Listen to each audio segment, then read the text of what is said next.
You're listening to What's Your Damage? The world's best Dungeons & Dragons 5th edition narrative-heavy actual play podcast inspired by Filipino mythology. We release new episodes at least every other week, sometimes more if we're feeling spicy. And now, on to the show. Last time on What's Your Damage?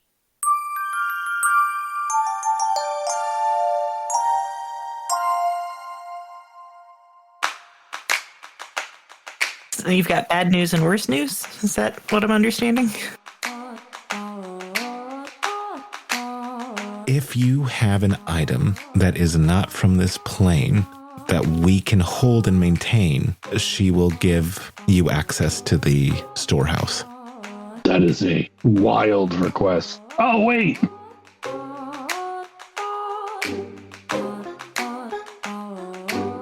Uh-huh. The blue gumdrop will return you to the world that you've known. Uh-huh. The red gumdrop will open your eyes to everything that I've kept hidden from you. Oh, God. You know what? Fuck it. In for a penny, in for a pound. And she'll take the red gummy and red gumdrop and... I think you hear for the first time just like a genuine shock in his voice. He's like, oh shit. Okay, as you are casting about Togshaven, I think at this point you would get the sense that although Togshaven is a city, certainly the biggest population size that you've been around since this adventure began. If Riz is anything to go by, and she's a pretty good authority on these things, this is a backwater as opposed to Bashburnell. And you can see that although the potion shops that you see, there is an alchemical section of Togshaven, which is, you may never believe this, as far away from like the seedier side where Collars is as it possibly can be. It's in Urina's Hope, which is the administration section.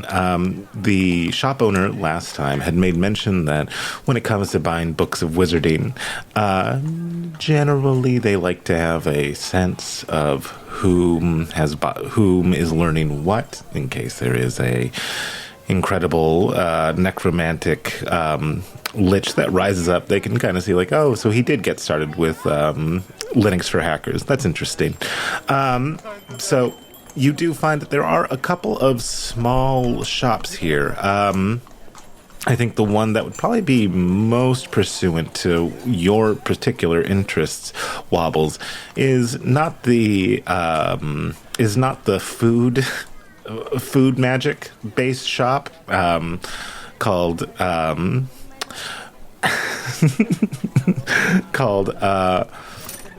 Margaret's Seasoning. Oh, I gotta find a magical G word. Margaret's Seasoning Gaius. Instead, you have what you would call a pretty, I would say, Tog standard magic shop with a fairly, I would say, disinterested wizard. You can tell that they are closing up because, there are villains on the loose, as it were. However, the door remains open for just this little bit longer. Well, I want to waltz in. Yeah, and you can see that person who's pretty disinterested has a gigantic stack of papers wrapped in their arms. They're like, oh, hey, just he is a mage, and he has one fire red eye and one deep blue eye. And he goes, hey, not to kind of rush you, but we are trying to close in case, well, if you were a villain, you'd probably go to a magic shop, right? Anyway, so like 5-ish minutes.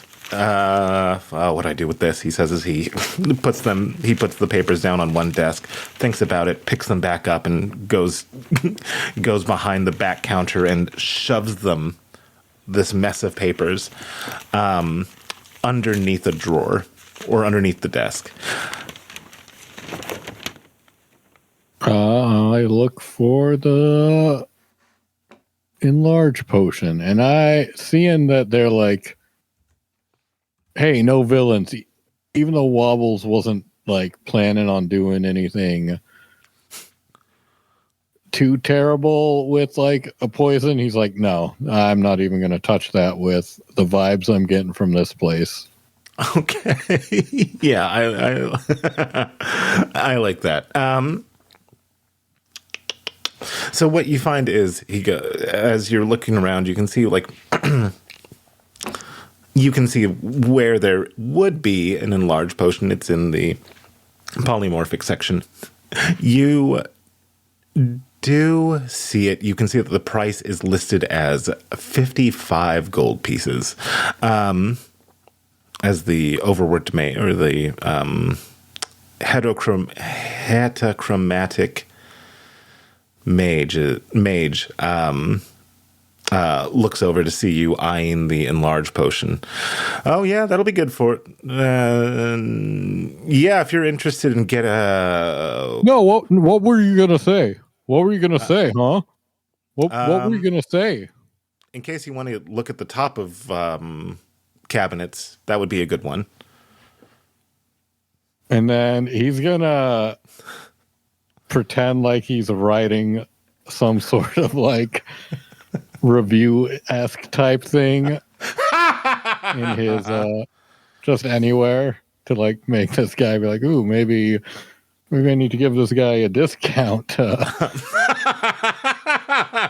Okay. Yeah, okay, so I like that. Your ploy is going to be like, okay, you've talked snoodily to the wrong person, my friend. I just might be a, what do you call it? Karen Waggletop over here. In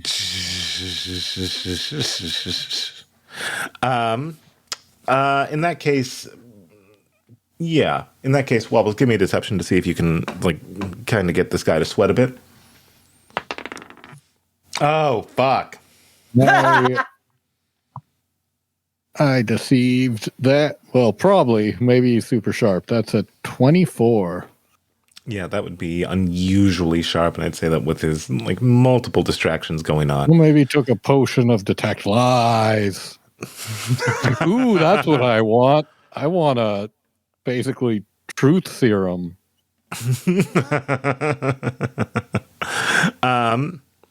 As he sees you start to write that down, he says, "Oh crud! You're not."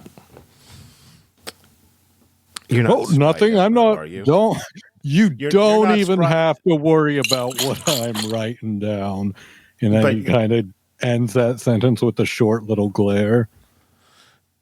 Okay, if you're okay, look. The last time the Devereaux review came in, it was devastating. If you're willing to overlook that small, I think you can understand. It's pretty busy, what with the jailbreak happening fairly recently. I'm not trying to be mean to you. I'm just under pressure, and I think you would know what it's like to be under things. Exactly. Like, I'm worried about the jailbreaks. I'm a little guy. That's why I want this big potion. And 50 is a little steep. I mean, that's definitely what you would call it, a little steep. He looks a little huffy when he says that. This entire time, I feel like Lily has been dancing around the back of the shop, looking at various potions, going like, Eddie, and holding them up to the light. And as she hears that, she's going to be like, is 50 gold a lot? I didn't think it was. Cut.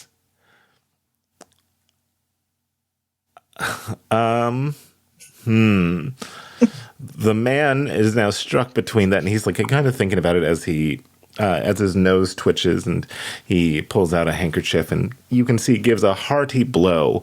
However, there is no sound as he blows his nose.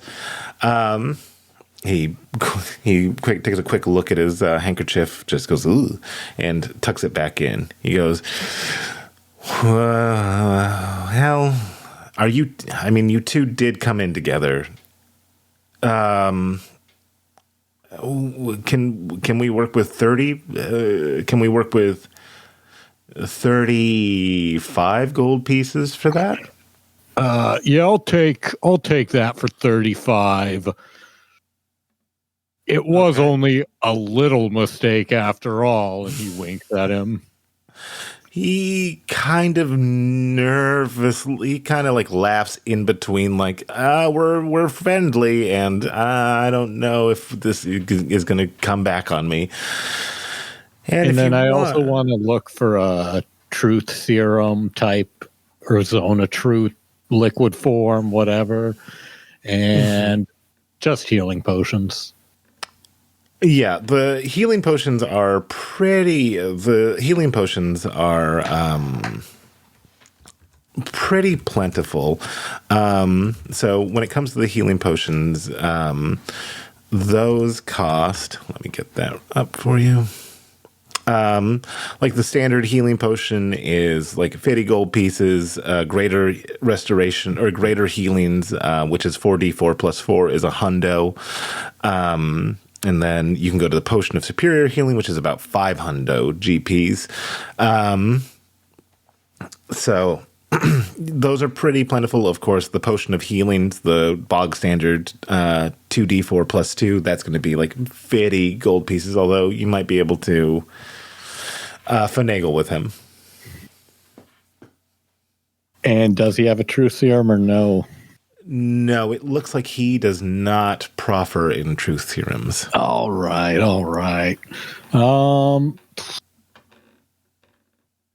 Let's see, 35. He's going to hold up one of the bigger and one of the smaller healing potions. One of the smaller and one of the bigger ones? Which would you recommend for me? And then just kind of give him like an extra eyes look. Like, this is a test. You better pass it. How would he respond? He goes, I would say that you should choose the one that most fits your needs. Big or small. And you said it's 100 for the superior, 50 for the standard? Mm-hmm. I'll take 2 of each. Okay, so that'll be 300 gold pieces. And did he only have one enlarged potion? Yeah, unfortunately, it looks like he only had that one. Wait, did you want anything? What does this one do? And she just holds up one that's like opalescent and like bubbling. Well, the liquid isn't really the thing of that. That's a cup of purity. You notice the runes on the sides of it? It's made to instantly neutralize any kinds of poison or toxin or venom that's poured into it. So it's a good thing to have if you're pretty well-to-do, or especially if you're a food critic that's known for giving really mean reviews. Ooh. Oh, hey, do you have anything for like dealing with Oswang? You know, vampires? Now it's my turn to roll. You know, vampires. Well, they're not native. Sometimes I'm so mad I'm on mute because, like, god damn it, that was funny.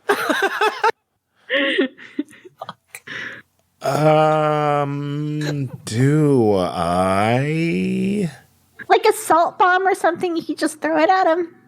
You're looking for a salt bomb, eh? No, it's just a thought. Like, salt, like, I guess, hurts them? At least that's kind of what my uncle said. So, you know, I figured if we get into another fight with one, we could just, like, chunk it at him or, like, stuff it in its mouth or something. Well, I have a roundabout way that you can fight them. As he searches around and he holds up this ring, you can see that it's a brass ring that has blue stones in it. He goes, this is a ring of infertility. So when you wear this ring, you're incapable of having children. So in a way, if they were wearing that, they wouldn't be able to make more vampires, I don't think. Lily just does the math meme. And she tries to figure this out. Numbers floating around her head. Yeah. Yeah, you just put it on him, and then if he gets away from you, he won't be able to make any more Oswangs as long as he's wearing it. You know? Pretty Couldn't standard. he just, like, take it off? I mean, if he thinks of it, but they're not known for being especially bright. Or especially Well, not all uncomfortable of them, with but rings. some of them are. Well, I think they like jewelry and baubles, don't they? I've never encountered one and don't know anything about them, but that's what my sense. Oh, You might want to learn. Well, I'm sure I'll have plenty of time. So, is this a yes on the Ring of Infertility I'm hearing? That's a maybe. I might come back for it. I'm going to talk to my party and maybe they'll find it useful, but the Oswald we've encountered, I don't think they work that way. So, To be fair, have you ever tried? I mean, how much is it? Oh, suddenly his eyes alight at like, wow, I can't believe that I just tried this and it might work. As he goes, you know? I mean, it's a really low chance. So, I'll give it to you for an extra 15 gold pieces. I'm sorry, how much did he say? 15. 15. so that's kind of like a steal. And she just It looks at really Wobbles.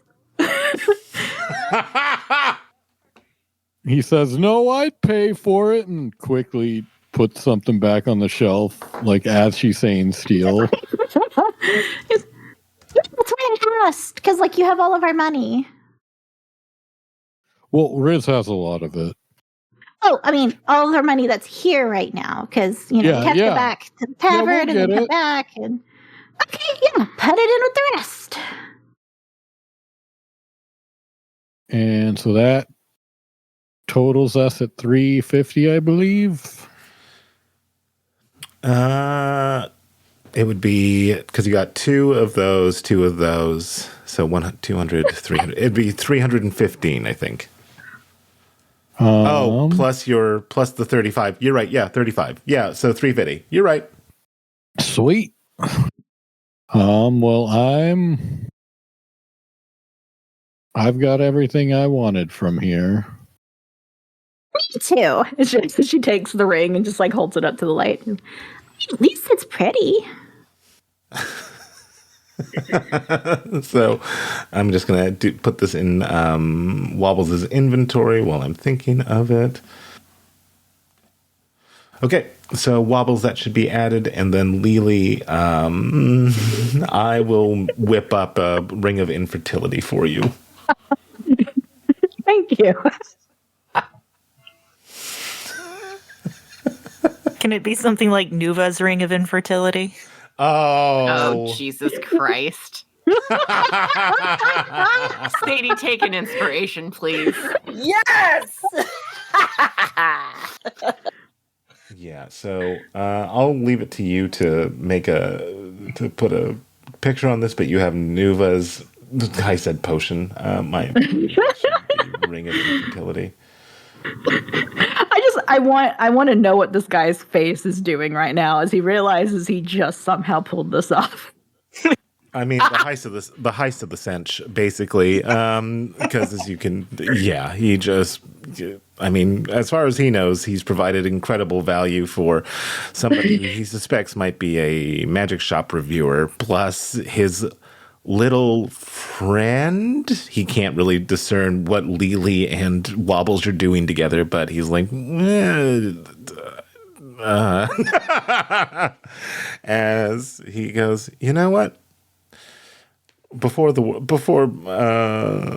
before lawlessness rules, I have earned a sweet 350 gold pieces. So he goes, yeah, and well, in case you need any other Oswong fighting measures, I do have a Souls of Constant Comfort, which go in your boots. So, in case you need anything. As he realizes I can't wear that she boots. is not wearing footwear, he's like, damn it. I prefer to travel shoulder top. Yeah, he really does. But if you give those salt bombs a try, I'll come back. Yeah, salt bombs. Okay, yeah, and then maybe yeah, okay, I'll see if I make a salt bomb. I'll let you know. Somehow. Bubbles. Bakery. Is there a bakery near here? There is a bakery near here. I imagine that they are going to be closed, much like the rest of us are, but you're welcome. Beans. They do have great bean cake. Oh, it's even worse. So, with your actually not ill-gotten gains, your lawfully gained gains, do you head to going past where he said the nearest bakery is? You do notice that yes, they have closed. It seems like he was not funning about. The town is in short order closing pretty quickly. Boo. Yeah, I would think that we're going back to the oranges, yes? Yeah, that's my thought as well. Okay. As you head back to Oranges, we cut to Riz, who's destroyed a cotton candy mountain, and has decided that she is going to match Farstan's crazy. Yeah. Because he asked her, take the red pill and you'll see what I see. And she's like, fuck it. Look, she wants to know. She's curious. And I think, and that's actually... she's kind of like, am I just going to call his bluff? Yeah, I mean, perhaps she will, but, that is actually one of the only instances where you've had him go oh, fuck. Yeah, so she's real proud of that, too. She's all like, yeah. Who's scared now, little man? Let's see if you abandon me again when I need you. Yeah. If I'm that's what you go by, that's what you get for ignoring me for a fucking year. God damn it. Okay, Riz, so as you take the red pill, gumdrop, excuse me. The red gumdrop. As you take the red gumdrop, how to best describe this to you?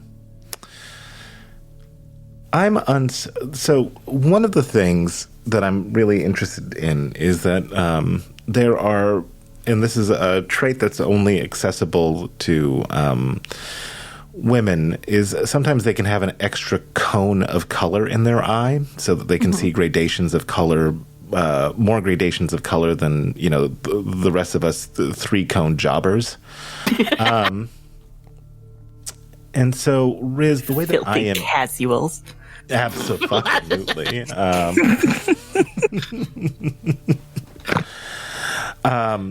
Riz, as soon as you take this red gumdrop, it's not like you have an extra cone of color in your eye. It's like you've had 30 extra cones of color placed in your eye. Everything that is... I mean, you're already in a fantastical world with a mushroom-headed man who walks like John Lennon in 1970s New York. It's fucking weird right now. And it's a fucking black light poster waiting to happen. The way that I would describe this to you is that every every sense of yours is turned up to 11.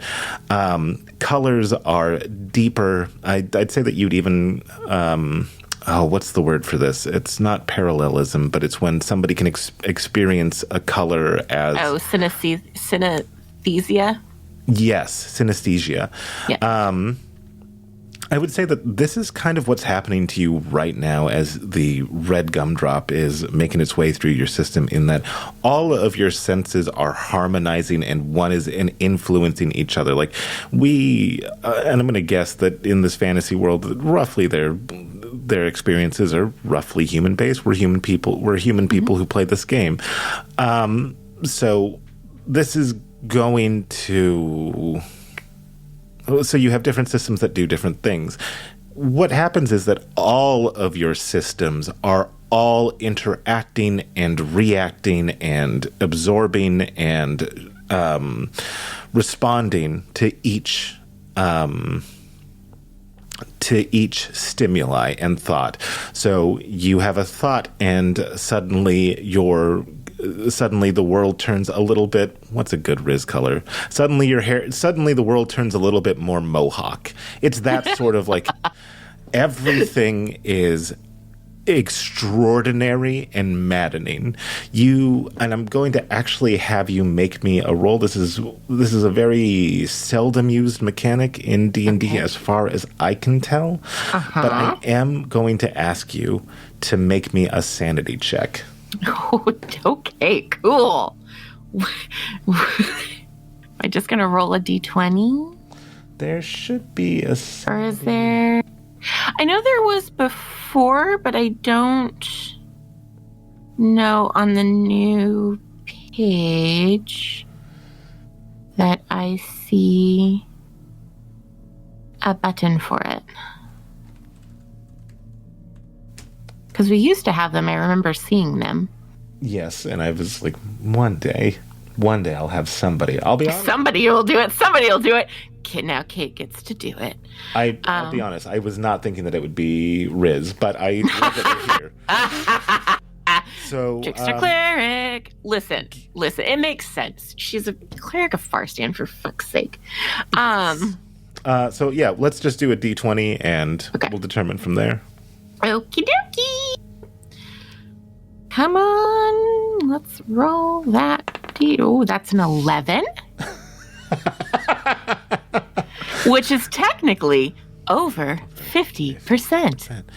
Yeah, Riz, I would say that, like, as you were experiencing this system-wide synesthesia, and that the world, like, it gets to the point that, like, even the world itself seems like it's almost like you can see that the world is so incredibly and deeply deterministic. You can see the threads of not fate, but action, acting upon the world around you. Like when people say that, the butterfly effect, like you can see all of those instances where the flap of a butterfly's wings would cause a tsunami in harmony. Like you're starting to see like how everything is interconnected, and somehow you have this moment where you realize that you could get lost in this, but you are barely holding on to like your continued sanity. And as you are in the middle of this swirling storm of senses, you are also able to see, and perhaps unbeknownst to you due to the fact that you are trying to handle this storm within you, you don't realize that during this, that the world below you had changed. You're no longer on a cotton candy mountain. You are high above the world itself, and you can see that from your vantage point, you are so high up that you can see all of the islands at once. And now you can perfectly visualize everything that Okat's boob map had shown. But you can see this instead of on ink on paper, you can see it as in full 3D or 5D with smell-o-vision. And in the middle of it, you can see that on the island that you were currently on, you do see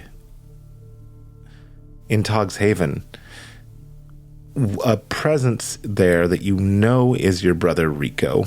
And you can tell that you can see that he's somewhere not necessarily in the Collars district, but somewhere just a little bit past that. And you can feel that he is somewhat. You can feel his nervousness, and you can see how that nervousness causes a stray cat to be on edge. And you can see how that cat being on edge causes a mouse to dart, which gets caught. And you can see all these chains of reactions. And although you know that Rico is there, you also realize that you would probably have to delve deeper into this madness to get like to know where he's at. Do you continue with the very real risk of losing a point of sanity, or do you have enough information that you're willing to try to pull out? Jesus. Oh God, I have to do a self roll because I really don't know. I really don't know what she would do because Rico is her least favorite sibling. It's important, so we're gonna delve deeper. And we gotta prove something, apparently. Okay, so here's what I'm going to tell you. I'm going to have you roll another sanity roll. You know what's on the line, and we're just going to establish this. There is a baseline of 10 to keep your sanity where it is. Mm-hmm. The thing that I'm going to say with you having, because I hope that I've established this well enough that to have far stando vision is fucking crazy making. Yep. So to stay in the eye, quote unquote, of this storm, I'm going to have you roll another sanity, and I'm going to ask you to do it with disadvantage. Oh, for fuck. Okay. Yeah, Riz, why the fuck are you like this? Oh, because this is how the fuck you were raised. Okay.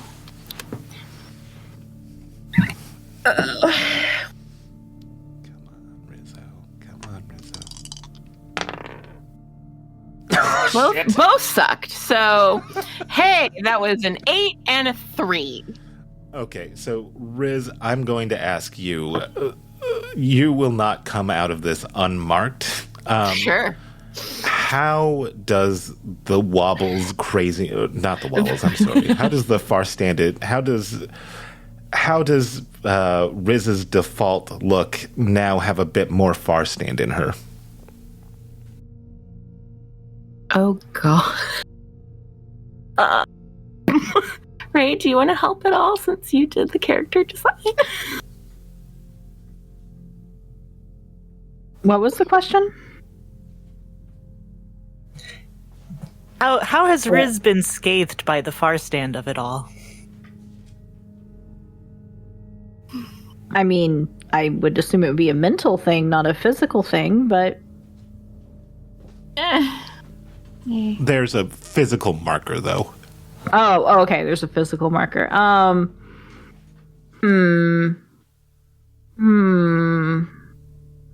I say that from now on, whenever she's like really intensely emotional in any way, little cartoon effects start appearing around her head, like exclamation points. Oh my God. Or curse word sensors like over her mouth, that kind of thing. And there's an inspiration. Yep. Yes. Yeah. Yes. I was gonna say, fuck yes. That's amazing. So, Riz, Please tell me when she goes to like 0. Oh God, she's a half orc. When she goes to 0 and she gets relentless endurance, she has the little birdies around her head. Sorry. Anyway, I'm gonna have fun with that one. Anyway. Oh, yeah. So, Riz, now that you've decided, like, I'm gonna go, like, even though he's my least favorite, he's still kin. I'm gonna push further. Mm-hmm.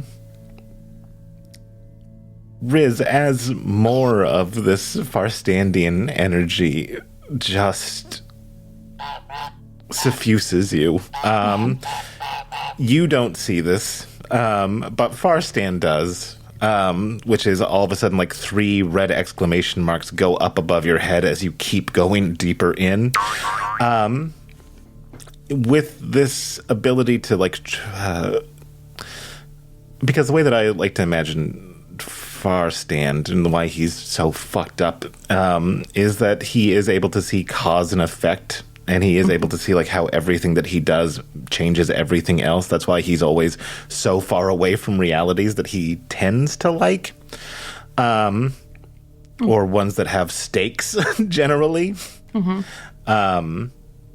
You're able to like follow these cause and effects threads, and you're able to see that the reason that Rico has ended up in this situation is because when you were gone, there was a vacuum of power in the Carbonies, and Rico, being the silly goose that he is, as a goose walks past your vision, that's very Rico-coded, decided that this would be a way for him to get respect from the rest of the family, because I think, as I understand it, the rest of the family kind of views Rico the way that you do, which is like, you're definitely the third stringer of Carbonies. Uh-huh. Yeah.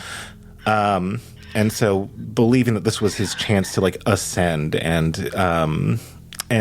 the brother that is the like kind of natural heir to all of this, Kai, to kind of pull even with this, he thought the way that he could do this was by getting rid of the Turnellis in Togs Haven and shoring that up, and bringing in the second stringer Carbonies to be under the to form an alliance with the second stringer Togs Haven Carbonies. Mm-hmm. And then you can see that he did not realize how big the forces that he was getting involved in was. He did not realize that there was something called the Accord, and you can see that their influence is like growing. It's like a deep patch of green that ever expands.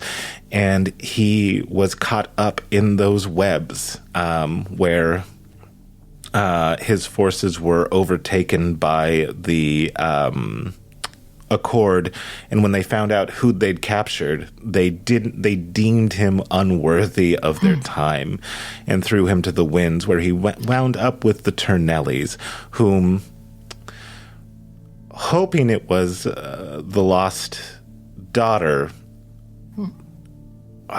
aren't psyched to have him, but have tried to leverage it, however, have been unable to really turn this into an advantage. So you can see that you can now see something that none of the Carbonies really know, which is the underground headquarters of the Turnellis. You can see as you delve a little bit further, you can see their forces. You can see what the storefront is you need to go into, and their storefront is something that you haven't seen, but I believe it was Verkoven that did. The storefront where Rico is being held is Harker's Cavell, which is a incredible bakery shop in the highfalutin part of town. I knew we needed a bakery. Lily's on top of everything. Look at her go.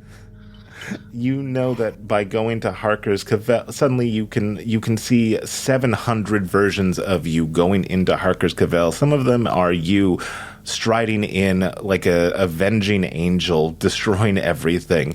And you can see how that turns out. Some of them are you sneaking in. Some of them is just you as the wrestler coming in and ordering the Cavell special and waiting 3 beats and saying,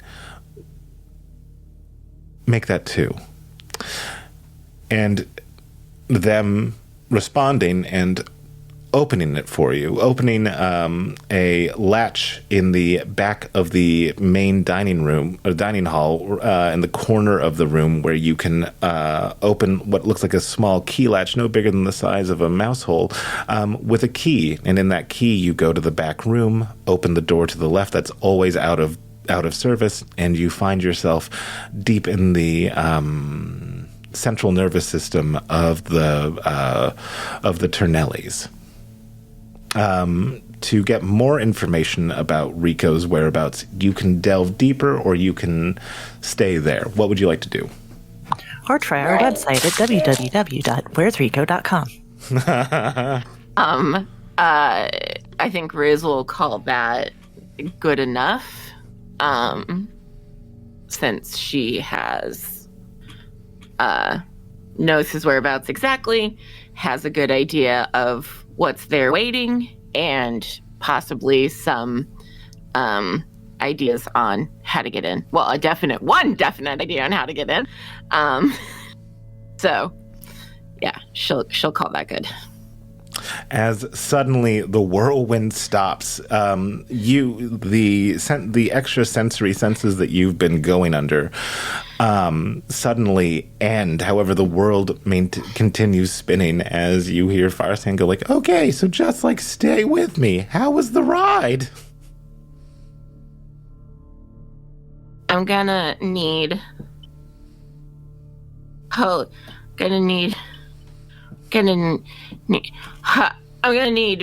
she's gonna turn and throw up. Oh, jeez. Suddenly a dog with a bucket for a head comes out is made from the cotton candy to catch it. He goes, rough. Ha-ha, he says with a little laugh as he goes, yeah, kind of tough. What in the...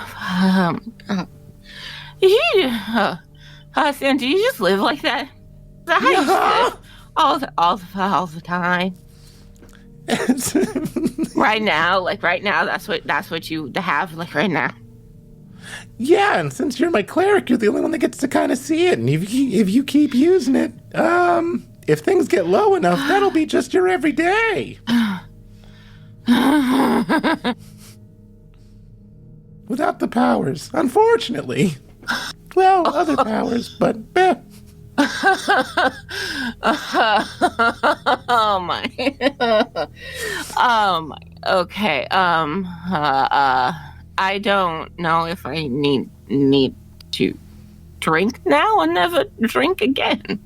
I have Schrodinger's booze. It answers that exact question. I think about that right now, Austin. Hey, Austin, come here for a second. Come here. Yeah. Come here. And she's gonna hug him. Uh-huh. I don't know how you do that. The give a gumdrop, give a trip? No. How you live like that? Is it living? I say it is. Who knows how? I just do, baby. Fucking... Oh, jeez, Austin. Oh, okay. But I think thank you, because I can find Rico now, I guess. Yeah, so don't say I never did anything for you. Yeah, no, you've done a lot, buddy. Like, so much. Oh, God. In case you ever want to chase the far stand, let me know. I don't. I never, ever really want to do that again unless it is absolutely 1,000 and 10 million% necessary, and that is if someone's life depends on it, probably.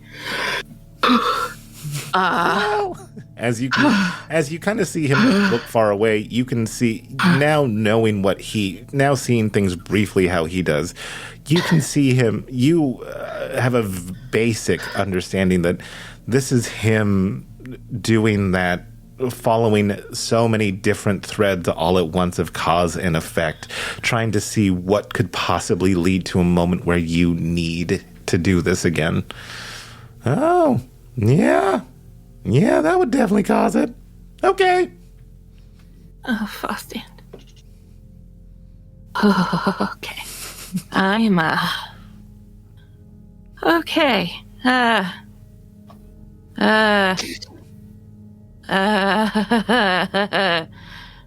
I think I should go back now.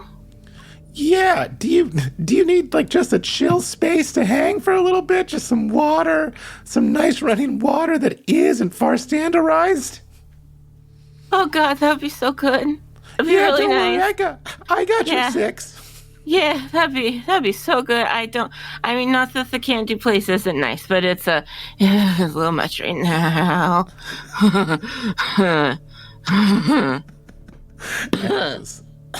Suddenly, Riz, you do end up in whatever Riz would consider the most tranquil place where she could get her bearings. She is suddenly transported to, with a clear and easy to read doorway that says, "Back to oranges, I swears." Okay. Which what is calm to Riz? Like, what does that look like for her? That's a good question. I think she's been to Hetra like only a few times, but I think that there's probably like some like small like hot spring somewhere on Hetra that's like part like adjacent to some family compound there, very like ocean coated, and so probably it's just like a little like hot spring, and it's like just walled in, and there's just like, you know, like it's just very warm and soothing, and she can dip her toes in like the warm water and just like sit there for a minute and be like, okay, like the air is chill but the water's warm, and it's just very, very good. Just like, okay. Yes, I love that, and this is a spot where she can rest as long as she needs before the door will bring her back to oranges. Thank you for listening to What's Your Damage? Series 2, featuring Parker Postini as Wobbles Waggletop, Kate Ingram as Riz Parcheesi, Sadie Blake as Okot, Douglas Gale as Verseverin, Ray Palmer as Luwewe Igbiani, and Elliot Rose as our Dungeon Master. Audio engineering by Elliot Rose and Ray Palmer. All music was created by Sadie Blake. Sound effect attributions can be found in the show notes.